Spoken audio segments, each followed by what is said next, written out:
Saudações a todos, sejam bem-vindos a mais um vídeo do canal Plataforma Moretti. No canal são apresentados assuntos referentes à engenharia agrícola. Então, o meu nome é Ezequias Cloy, acadêmico do curso de Engenharia Agronômica da Universidade Federal do Paraná, e hoje trago para vocês esse vídeo que se refere aos métodos para determinar a precipitação pluviométrica média de uma bacia hidrográfica.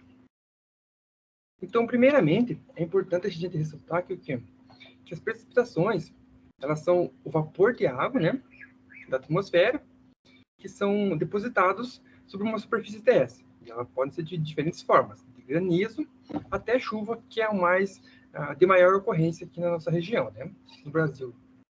Então, a gente tem por que é importante, né? Porque é o principal meio de entrada para a realização do balanço hídrico em uma dada região, são as precipitações.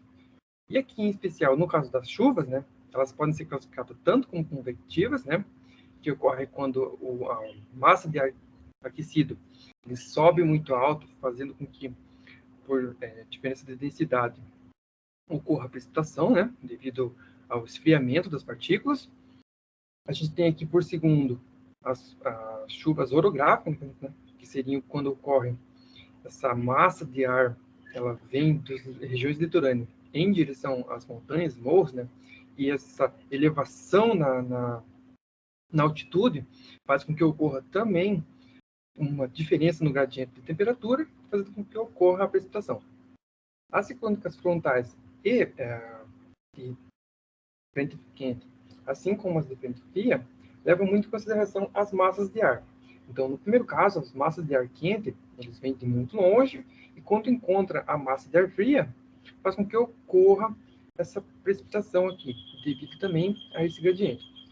A de frente fria, por sua vez, né, é mais relacionado a quando a massa de ar quente, ela decai, ela entra em contato com a massa de ar fria, que está mais abaixo, e essa diferença na altitude faz com que ocorra a precipitação. Então, levando em consideração o que foi comentado anteriormente, né, a precipitação média dentro de uma bacia hidrográfica, ela é o quê? É uma lâmina de água, né, de altura uniforme sobre toda a área da bacia, né? Então, associada a um perímetro de tempo, pode ser em horas, dias, ou até mesmo ano. Então, como é que a gente tem que levar em consideração, o que a gente tem que levar em consideração quando a gente vai analisar uma bacia? Então, a gente tem aqui uma bacia hidrográfica, né?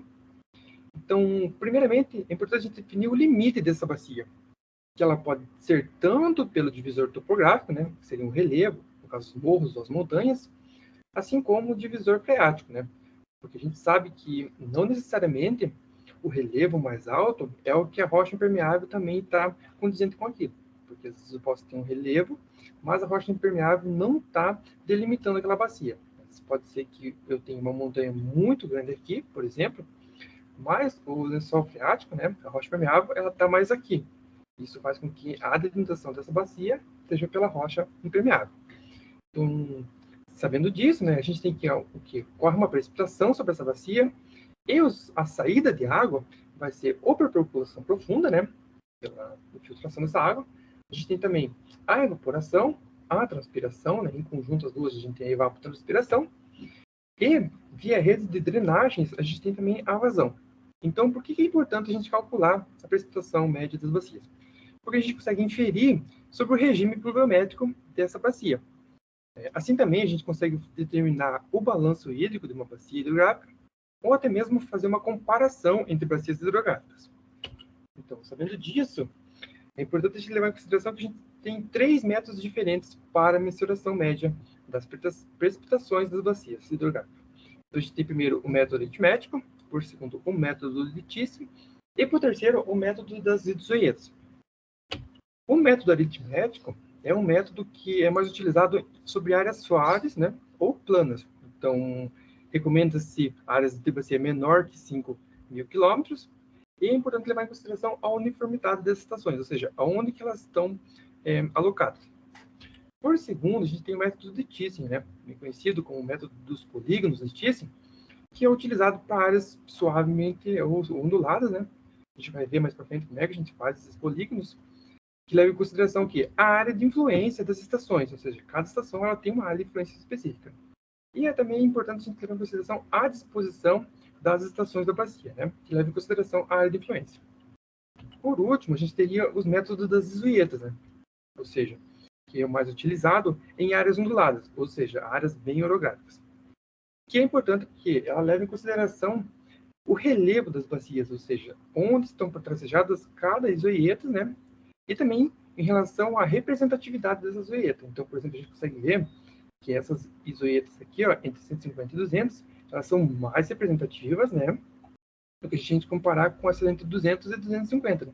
Que é uma linha menor, ou seja, uma região menor de altimetria. Então, como é que a gente faz para calcular, né, essas isoietas? Então, a gente vai pegar aqui primeiramente pelo método aritmético. Como que a gente faria isso? Então, a gente tem lá uma fórmula, né? Precisa calcular a precipitação média da bacia.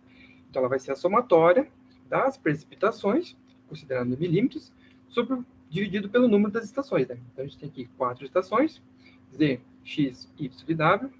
Eu gostaria que você fizesse esse cálculo para esse exemplo aqui. No mês de março, a gente tem as precipitações para a estação X, Y, Z e W consecutivamente, ou seja, N4.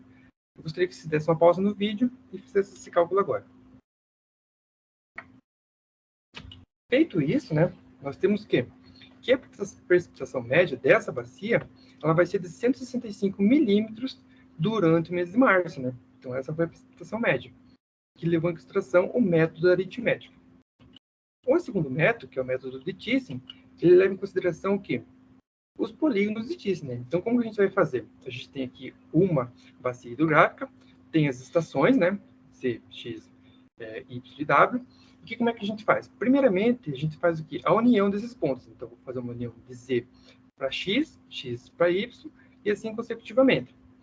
Feito isso, a gente vai fazer o quê? A parte B, né? Que é traçar uma reta perpendicular nesses segmentos que unem esses pontos. Né? Então, a gente vai dividir em partes iguais. Então, aqui a gente tem de Z para X, a gente passa uma reta, divide a meio. As demais, a mesma coisa. No caso C, né, a gente tem o quê? Que as retas perpendiculares aos pontos, a gente precisa fazer um cruzamento entre elas, ou seja, todas elas vão ser perpendicular a um único ponto. Então, a gente vem aqui e faz uma traceja uma linha unindo todos esses pontos. Feito isso, a gente vai definir, então, né, quais seriam os polígonos de Thiessen e, portanto, a área de influência de cada estação dentro dessa bacia hidrográfica. Então, a gente consegue perceber que a área Z tem maior influência com relação à área Z, né? No caso, a área X tem maior influência sobre a área Z, assim como a área X tem maior influência sobre a área W e Y consecutivamente. Então, como é que a gente vai fazer esse cálculo? A gente tem aqui que, para o cálculo da precipitação, a gente vai fazer a somatória das precipitações dessas bacias, né, vezes a área de influência, né, dessa bacia, dividido pela somatória da área de influência das bacias, né? Então, todas elas partindo de 1 até n, que nesse caso seria o 4. Então, aqui eu tenho um exemplo de cálculo. Eu gostaria que vocês dessem uma pausa nesse vídeo agora e fizessem o cálculo das precipitações médias para o mês de março, levando em consideração o método de Thiessen. Feito isso, né, a gente vai chegar aqui a uma conclusão de que a precipitação média para o mês de março em relação a essa bacia foi de 152,3 milímetros, ou seja, essa foi a precipitação média, levando em consideração a área de influência de cada uma das estações pluviométricas. O terceiro e último método, por sua vez, né, ele leva em consideração as isoietas, ou seja, as linhas de altimetria que cortam essa bacia. Então, a gente tem aqui, como que a gente calcula, né? A gente vai ter uma bacia hidrográfica aqui. Então, a gente vai começar o quê? Qual seria a precipitação média dessa bacia?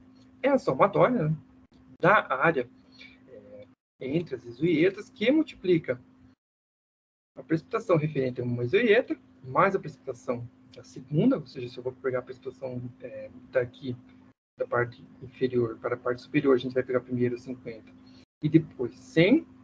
Então, ele vai dividir por 2, tudo isso dividido pela área de influência dessas isoietas. Então, a gente tem um outro exemplo aqui para o mês de março, né? Então, levando em consideração todas essas mensurações, da P150, assim como a área de influência dessas bacias, eu gostaria que vocês dessem uma pausa no vídeo e resolvessem esse exercício. Feito isso, né, a gente vai ter que, Durante o mês de março, ocorreu uma precipitação de 149,5 dentro dessa bacia hidrográfica. Então, só para a gente fixar o método, a gente tem 3 métodos, né, para os cálculos. O primeiro método é aritmético, leva em consideração a uniformidade das estações, calculado por uma expressão um pouco mais simples. A gente tem um segundo método, né, que seria o método de Thiessen, onde leva em consideração a área de influência dessas bacias, por sua vez, calculado com uma expressão um pouquinho mais complexa com relação à primeira. E a gente tem, por terceiro, o método das isoetas, né, que leva em consideração a área do relevo da bacia, calculado por uma expressão um pouquinho mais complexa. Então, essas foram algumas referências utilizadas para esse trabalho. A gente agradece por assistir mais um vídeo aqui na plataforma Moretti. Obrigado.